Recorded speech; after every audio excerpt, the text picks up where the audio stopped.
هل لك سر عند الله بينك أنت وبين الله আদায় করা কি? সাদাকাতুল ফিতর আদায় করা হচ্ছে ওয়াজিব। কারণ সহিহ বুখারীর বর্ণনায় এসেছে, আব্দুল্লাহ ইবনে ওমর রাদিয়াল্লাহু তাআলা আনহু বলেন, ফারাদা রাসূলুল্লাহ সাল্লাল্লাহু আলাইহি ওয়াসাল্লাম যাকাতুল ফিতর। আল্লাহ রাসূল সাল্লাল্লাহু আলাইহি ওয়াসাল্লাম সাদাকাতুল ফিতরকে এটা ফারাদা শব্দ ব্যবহার করেছেন, মানে আবশ্যক, দিতেই হবে আপনাকে। আপনার যদি সামর্থ্য থাকে এটা আদায় করতেই হবে। এটা সাধারণ কোনো দান সাদাকা নয়, এটা সাদাকাতুল ফিতর, এটা আপনাকে আদায় করতে হবে। ফারাদা শব্দ ব্যবহার করেছেন, মানে এটা খুবই গুরুত্বপূর্ণ, এটা ওয়াজিব। তাহলে সাদাকাতুল ফিতর আদায় করার হুকুম হচ্ছে ওয়াজিব। এবার আমরা জানবো যে কেন এটা দিতে হয়, কেন আমরা সাদাকাতুল ফিতর আদায় করব। সুনানে আবু দাউদের একটি হাদিসে সাদাকাতুল ফিতর আদায়ের দুইটি সিগনিফিকেন্স উল্লেখ করা হয়েছে। দুইটি কারণে সাদাকাতুল ফিতর দিতে হয়। এক হচ্ছে তুহরাতান লিস-সাইমি মিনাল লাগবি ওয়ার রাফাস।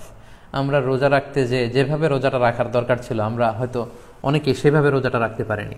আমরা কেউ হয়তো মিথ্যা কথা বলে ফেলেছি, কেউ হয়তো অন্যের গীবত করে ফেলেছি। এগুলো আল্লাহ মাফ করে দিয়ে যাতে রোজাটাকে আল্লাহ তাআলা ভালোভাবে কবুল করে নেন, এজন্য তুহরাতান লিস-সাইম, রোজাদারদেরকে পবিত্র করবার জন্য এই সাদাকাতুল ফিতরকে ওয়াজিব করা হয়েছে। দুই নম্বর সিগনিফিকেন্স হচ্ছে ওয়া তু'মাতান লিল মাসাকিন, মিসকিনদেরকে খাবার দেওয়ার জন্য। সাদাকাতুল ফিতরের উদ্দেশ্য হচ্ছে ঈদের দিন যাতে কোনো গরিব মিসকিন না খেয়ে না থাকে, তাদের মুখে যেন হাসি থাকে, তাদের বাসায় যেন খাবার থাকে, এই জন্য সাদাকাতুল ফিতরকে ওয়াজিব করা হয়েছে। সহজ কথায় বলা যায়, ঈদ আসার আগেই অসহায়দের ঘরে ঘরে খাবার পৌঁছে দেওয়ার ইসলামী প্রজেক্টের নাম হচ্ছে সাদাকাতুল ফিতর। অর্থাৎ ঈদের দিন যাতে মানুষের ঘরে ঘরে তাদের দৌড়াতে না হয়, এজন্য ঈদ আসার আগে যেন তাদের ঘরে আমরা খাবার পৌঁছে দিই, এই প্রজেক্টের নাম হচ্ছে সাদাকাতুল ফিতর। এবং ঈদের দিন এটা হচ্ছে দিয়াফাতুল্লাহ, ঈদের দিন সবাই আল্লাহ তাআলার মেহমান, এজন্য ঈদের দিনে রোজা রাখা হারাম। তো ঈদের দিনে যেদিন আমরা সবাই আল্লাহর মেহমান, আমরা ঘরে পায়েস খাবো, ফিন্নি খাবো, পোলাও খাবো, মাংস খাবো, আর আমাদের অসহায় সুবিধা বঞ্চিত গরিব মানুষগুলো কিছুই খাবে না, এটার নাম ইসলাম নয়। তাই ইসলাম চেয়েছে ঈদ আসার আগে তাদের ঘরে যেন ঈদের আনন্দ পৌঁছে যায়, এবং সেটার নামই হচ্ছে সাদাকাতুল ফিতর। এই সাদাকাতুল ফিতর কার জন্য ওয়াজিব? আল্লাহর হাবিব সাল্লাল্লাহু আলাইহি ওয়াসাল্লাম বলেছেন, মুসলমানদের মধ্য থেকে সামর্থ্যবান সবার জন্য এটা ওয়াজিব। সহিহ বুখারীতে এসেছে, আব্দুল্লাহ ইবনে ওমর রাদিয়াল্লাহু তাআলা আনহু বর্ণনা করেন যে আল্লাহ রাসূল সাল্লাল্লাহু আলাইহি ওয়াসাল্লাম সাদাকাতুল ফিতরকে ওয়াজিব করেছেন আলাল আবদি ওয়াল হুররি ওয়াল যাকারি ওয়াল উনসা ওয়াস সগীরি ওয়াল কাবীরি মিনাল মুসলিমিন। অর্থাৎ মুসলমানদের মধ্যে থেকে স্বাধীন কিংবা আজাদ করা দাস কিংবা ছোট বড় নারী পুরুষ সবার উপর এটা ওয়াজিব, যারই সামর্থ্য আছে তাকে দিতে হবে। এমন না যে আপনি প্রাপ্তবয়স্ক, আপনি আর আপনার স্ত্রী, এই দুইজনের সাদাকাতুল ফিতর আপনি আদায় করলেন, আপনার ছোট ছোট ছেলে মেয়েদের সাদাকাতুল ফিতর আদায় করলেন না, না, এমনটা করা যাবে না। সবার, আপনার ঘরে যদি 6 মাসের ছোট্ট দুধ খায় এরকম বাচ্চাও থাকে, সেই বাচ্চার পক্ষ থেকেও আপনি সাদাকাতুল ফিতর আদায় করে দিবেন। যিনি ঘরের কর্তা ব্যক্তি আছেন আপনি আদায় করবেন, বাবা আদায় করবে, কিংবা বড় ভাই আদায় করে দিবে। অর্থাৎ সবার পক্ষ থেকে এটাকে আদায় করতে হয়। কখন আদায় করবেন? এটা একেবারে রমাদানে একেবারে শেষের দিকে, ঈদের 1-2 দিন আগ থেকে, অর্থাৎ এখন থেকে। বাংলাদেশে গতকাল 27শে রমাদান কদর আমরা কাটিয়েছি, মালয়েশিয়াতে আমাদের 28তম রোজা চলছে। তো এজন্য এখন খুব মোক্ষম সময় সাদাকাতুল ফিতর আদায় করে দেয়ার। আল্লাহর হাবিব সাল্লাল্লাহু আলাইহি ওয়াসাল্লাম সুনানে আবু দাউদের হাদিসে তিনি বলেছেন যে মান আদ্দাহা ক্বাবলা সলাতি ফাহিয়া যাকাতুন মাকবুলা ওয়া মান আদ্দাহা বা'দা সলা ফাহিয়া সাদাকাতুম মিনাস সাদাকাত। এটা ঈদের নামাজে যাওয়ার আগে যে ব্যক্তি এই সাদাকায়ে ফিতর আদায় করবে সে ফিতরার সওয়াব পাবে, অর্থাৎ সাদাকাতুল ফিতরের যে সওয়াব, পরিপূর্ণ সওয়াব সে ইনশাআল্লাহ পাবে।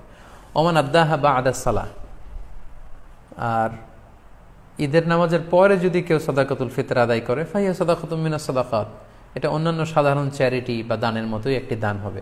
সাদাকাতুল ফিতরের যে সিগনিফিকেন্স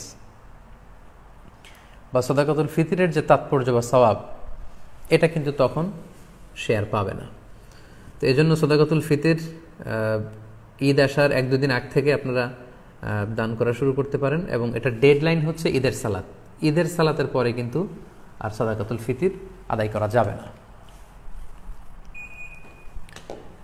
তাহলে সম্মানিত শুধু আমরা জানলাম যে কখন কাদের উপর সাদাকাতুল ফিতর আদায় করা ওয়াজিব হয়। এবারে আমরা জানবো কি দিয়ে সাদাকাতুল ফিতর আদায় করব। হাদিস সাদাকাতুল ফিতরের সম্পর্কিত যে হাদিসগুলো আছে, এই হাদিসগুলো যদি আমরা পর্যালোচনা করি তাহলে দেখব যে খাবার দিয়ে আদায়ের কথা বলা হয়েছে। সাদাকাতুল ফিতরের হাদিসগুলো যদি আমরা একটু পর্যালোচনা করি দেখব যে 5 ধরনের খাবার দিয়ে আদায় করতে বলা হয়েছে। গম, জব, তারপরে খেজুর, পনির এবং কিশমিশ, এই 5টি খাবার দিয়ে আদায় করতে বলা হয়েছে। আবু সাঈদ আল খুদরি রাদিয়াল্লাহু তাআলা আনহু বর্ণনা করেন, সহিহ মুসলিমের বর্ণনা, যে কুন্না নুখরিজু যাকাতাল ফিতরি সাআন মিন তুআম, আমরা খাবার দিয়ে সাদাকাতুল ফিতর আদায় করতাম। It should be food item. এবং সে খাবারগুলো কি ছিল আমরা বলেছি যে গম, জব, খেজুর, পনির এবং কিশমিশ। কতটুকু পরিমাণ আদায় করতে হবে? 1 সা। 1 সাতে কতটুকু? আমরা কৃষিজ সম্পদের জাকাত বা ফসলের জাকাতের আলোচনা আমরা বলেছি যে 1 সার পরিমাণ কত, এ নিয়ে অনেক মতভেদ আছে। কেউ বলেছেন 2 কেজি 40 গ্রাম, কেউ বলেছেন 2 কেজি 400 গ্রাম, 600 গ্রাম, 3 কেজি, এবং সর্বোচ্চ হানাফি মাযহাবে যেটা সাজেস্ট করা হয় 3 কেজি 300 গ্রাম পর্যন্ত কিন্তু মতামত আছে। তো আমরা এখানে এটাই সাজেস্ট করলাম যে 3 কেজি 300 গ্রাম পরিমাণ খাবার আপনি সাদাকাতুল ফিতর হিসেবে দিয়ে দিবেন। আমাদের বাংলাদেশে যেহেতু প্রধান খাবার হচ্ছে ভাত, মানে চাল, আপনি চাল দিয়ে আদায় করলে এটা ফুড আইটেমের অন্তর্ভুক্ত। সো খুব সুন্দরভাবে আপনার সাদাকাতুল ফিতর আদায় হয়ে যাবে ইনশাআল্লাহুল আজিজ। 1 সা পরিমাণ চাল। সা হিসেব করবেন কিভাবে? 1 সাতে হয় 4 মুদ। রিপিট, আমি আবারও বলছি, 4 মুদে হয় 1 সা। এখন 1 মুদ কত? আপনার 2টা হাত এরকম মোনাজাতের মতো করে, একজন প্রাপ্তবয়স্ক মানুষের প্রমাণ সাইজের 2টি হাত এরকম মোনাজাতের মতো করে, এই হাতে যতটুকু চাল ধরবে একবারে 2 হাতে চাল নিলে যতটুকু এখানে ধরবে বা আটবে সেটা হচ্ছে 1 মুদ। এরকম 4 বারে যদি আপনি দেন তাহলে হয়ে গেল 1 সা। আপনার নিজ হাত দিয়ে এরকম 4 বারে হিসেব করেও আপনি করতে পারেন, অথবা হানাফি মাযহাবের যে প্রেসক্রাইব করা হয়েছে 3 কেজি 300 গ্রাম, সেই হিসাবেও আপনি 3 কেজি 300 গ্রাম চাল দিলে আদায় হয়ে যাবে ইনশাআল্লাহুল আজিজ। এক্ষেত্রে খুব কমন একটা প্রশ্ন যে খাদ্য না দিয়ে, চাল না দিয়ে, এরকম গম না দিয়ে টাকা দিলে আদায় হবে কিনা। এ ব্যাপারে স্কলারসদের মধ্যে মতভেদ আছে। হানাফি মাযহাব ছাড়া বাকি 3টা মাযহাবে, শাফিঈ, মালিকি, হাম্বলি, 3 মাযহাবে বলেছে না, যেহেতু সরাসরি হাদিসে খাদ্যের কথা বলা হয়েছে, so it should be food item, খাদ্য দিয়েই হতে হবে। কিন্তু হানাফি মাযহাবে বলা হয়েছে যে না, খাদ্য দিলে তো আদায় হবে, পাশাপাশি এটার মূল্য দিয়ে দিলেও ইনশাআল্লাহ আদায় হয়ে যাবে। এবং শাইখুল ইসলাম ইবনু তাইমিয়া আলাইহি রাহমা উনিও এই মতামতকে গ্রহণ করেছেন যে ফিতরা খাদ্য সামগ্রী দিয়ে আদায় করা উত্তম।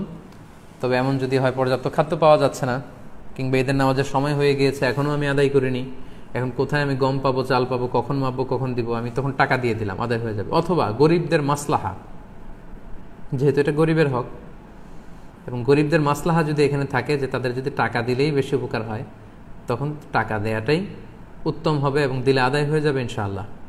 কারণ আমরা সবাই যদি চাল দিতে শুরু করি বা গম দিতে শুরু করি, এত চাল এত গম, যেহেতু এটা ঈদের দিনের আনন্দের জন্য, ঈদের দিন কি এত চাল এত গম ওনারা খাবেন? ঈদের দিন হয়তো অনেক গরিব মানুষ বা অনেক মিসকিন ফকির তারা একটু পায়েস খেতে চাইবে, একটু পোলাও খেতে চাইবে। সবাই যদি চাল দেয়, এই চাল আবার ওনারা বিক্রি করবে পায়েস কেনার জন্য, ওই চাল বিক্রি করে ওটা টাকা দিয়ে পায়েস, সেমাই এগুলো কিনে নিয়ে আসবে। তো ঘুরে ফিরে একই কথা হলো। তো এই জন্য আপনি টাকা দিয়েও যদি দেন আদায় হবে, এবং যদি গরিবের মাসলাহাত থাকে সেটা আউলা। আমরা অনেক জায়গায় শুনেছি, বিশেষ করে সৌদি আরবের কথা শুনেছি, জাকাতুল ফিতরের বস্তা আছে, আটার বস্তা, এগুলো রেখে আসা হয়, গরিবরা এগুলো নিয়ে আবার দোকানে বিক্রি করে। কয়েক হাত বদল হয়ে দোকানদাররা সেখানে লাভবান হয়, গরিবরা লাভবান হচ্ছে না। আমি বাংলা ট্রিবিউনের গত বছর বা তার আগের বছর একটা নিউজে পড়েছি যে রোহিঙ্গাদেরকে যে খাবার দাবার দেওয়া হয়েছিল, এটা স্থানীয় বাজারে অনেক কম দামে তারা বিক্রি করে টাকা নিয়েছে। তো এই জন্য যেহেতু ফকির মিসকিনদের, অসহায় বা সুবিধাবঞ্চিত মানুষদের এখানে মাসলাহার প্রশ্ন আছে, তাদের যদি টাকা দিলে বেশি উপকার হয় তাহলে টাকা দিয়েও আদায় করা যাবে ইনশাআল্লাহ বিইذনিল্লাহ।